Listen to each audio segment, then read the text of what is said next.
Hello everybody, my name is KingStix, and in this video we're going to be looking at some of the bigger changes coming up in patch 9.8.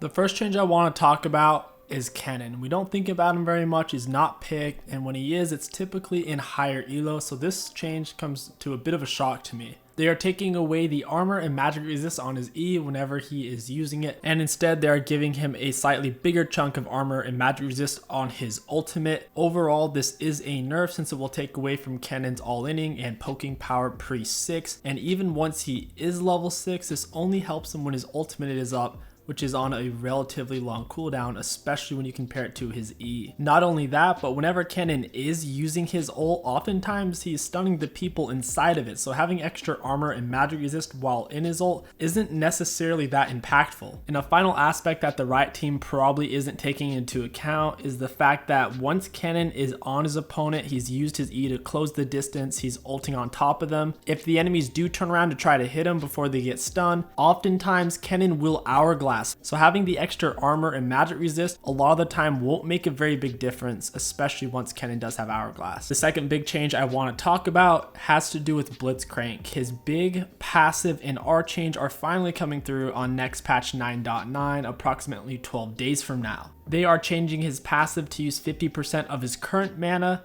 to instead 30% of his maximum mana. So if he's low on mana or out of mana altogether, he'll still get a reliable, decent shield. They are also buffing the passive on his ultimate substantially by giving Blitzcrank huge amounts of extra damage on his attacks whenever the active is not on cooldown. These buffs to Blitzcrank will probably make him quite a bit better than Thresh, and Thresh is already really good right now, so in higher elo, you'll probably be seeing a lot of double bans on hook supports. Next up, we have a slew of changes to Aatrox. Recently, he's been absolutely terrible. After menacing solo queue and pro play for months upon months, they gutted him way over the top, and one of the bigger nerfs was removing the lifesteal he gets off of minions and monsters, so he could no longer lane and sustain through the lane phase, and he could no longer jungle. These changes are looking more towards buffing his early game and taking a little bit away from his later game. His base movement speed is getting nerfed by 10, and his base health regen is also getting nerfed by 3. Aatrox's passive no longer has the special passive of reducing healing and shielding on champions. Now instead it is getting a new passive of healing Aatrox for the additional bonus damage dealt, which is pretty big.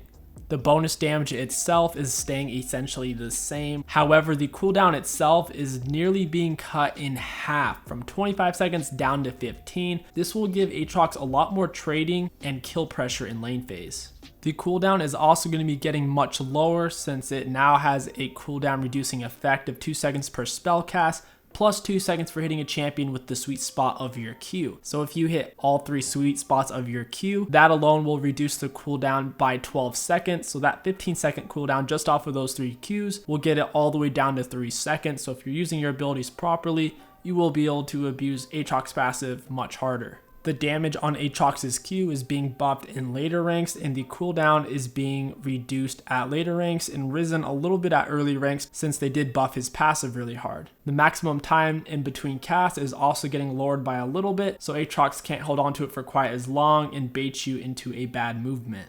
The slow on Aatrox's W is much stronger at earlier ranks, which is great since he typically maxes that ability last. The cooldown on it, however, is quite a bit longer at rank 1 by 4 more seconds, which is fairly substantial. Aatrox's E no longer grants any additional attack damage. Aatrox will be able to heal off of any damage he does to enemy champions, not just physical damage, and the cooldown on his dash is going down at early and later ranks. Whenever Aatrox uses his ultimate, he'll be quite a bit stickier now. They are removing the bonus movement speed while at a combat with champions and instead giving him massive bonus movement speed that decays over its duration, starting at 60% and going all the way up to 100%. Aatrox will also be receiving massive increased healing during his ultimate's duration, and on takedowns, it will extend the duration, and not only that, it will refresh the movement speed, and he'll still be able to revive upon taking lethal damage. The cooldown itself is also being lowered. The cast time is going to be faster, so you won't be dying as much if you ever try to cast it in the last second to try to survive.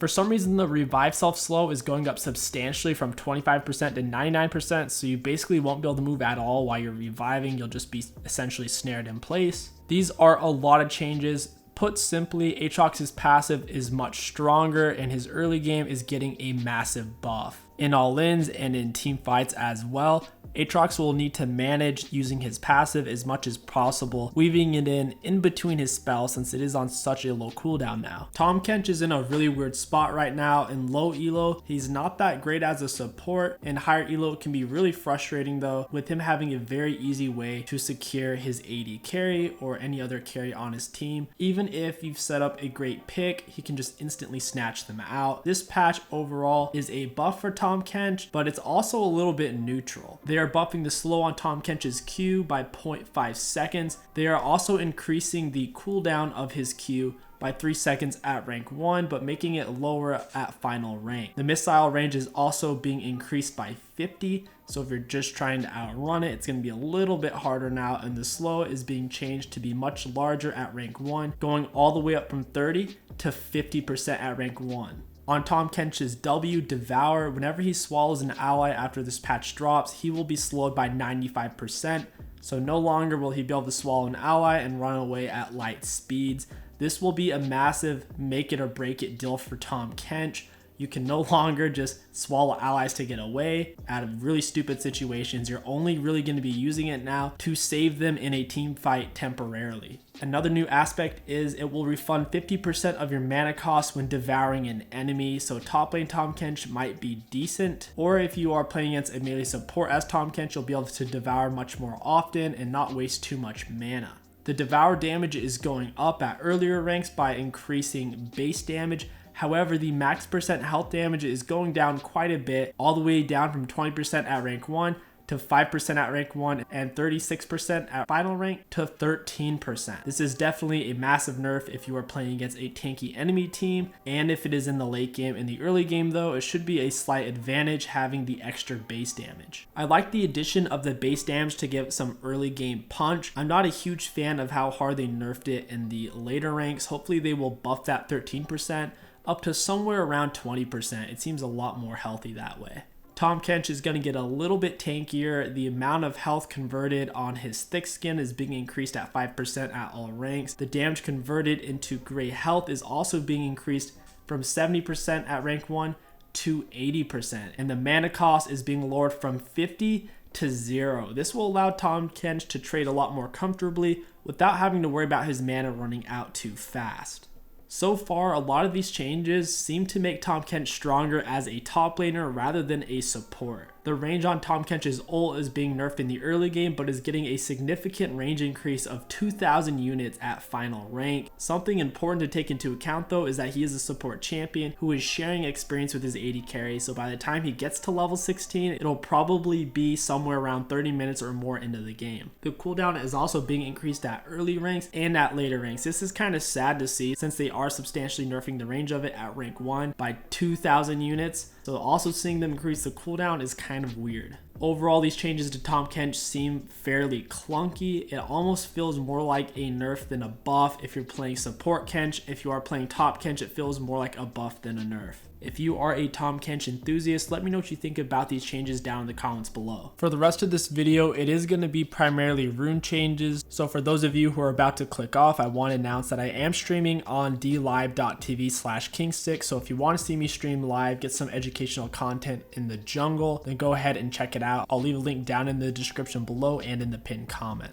The rune changes are fairly minor. It's focusing on buffing secondary runes. That way junglers have a better option than taking the free boots in 5% CDR, while at the same time they are nerfing the free boots. Jumping right into it, Cheap Shot is getting a slight true damage buff at rank 1 and at its final rank. The healing is going down nearly by half, while at the same time the cooldown is being lowered by half. So if you can consistently proc this, it's a buff. If you struggle to proc and you can only go in every now and then, this is probably a nerf for you. Ultimate Hunter is getting a solid buff, going from 3% CDR per stack to 4%.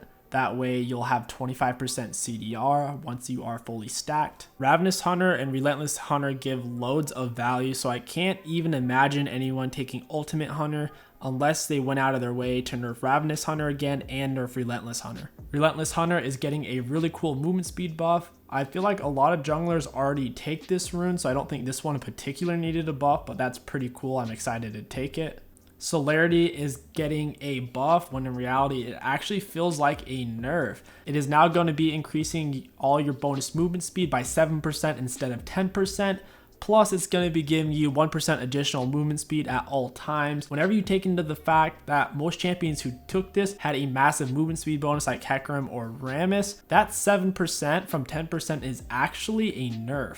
If they wanted to give Celerity a buff, they should have left it at 10% and given the 1% additional movement speed bonus, but this is just straight up nerf. I don't think anyone extra is going to be taking Celerity. They are also buffing Transcendence by a little bit with AD and AP. Scorch is also receiving a decent buff. 5 extra damage at level 1 is solid. Bone Plating is getting a solid buff, adding to the damage mitigation by 5, which is quite substantial when you take into fact that it has 3 procs. Conditioning is receiving a negligible buff. And finally, and most importantly, out of the rune changes, magical footwear is getting a substantial nerf. The time for you to get it will be at 12 minutes, and the takedown time reduction is going from 30 seconds to 45 seconds. So theoretically, if you have a lot of kill participation, 12 minutes and earlier, you should be getting your magical footwear at roughly the same time. However, if your ganks have been failing or if you're just power farming, you will be getting this magical footwear much later in the game, and it will start to cripple you. I do feel like most junglers, especially early game junglers, will keep taking magical footwear and the 5% CDR in their secondary tree.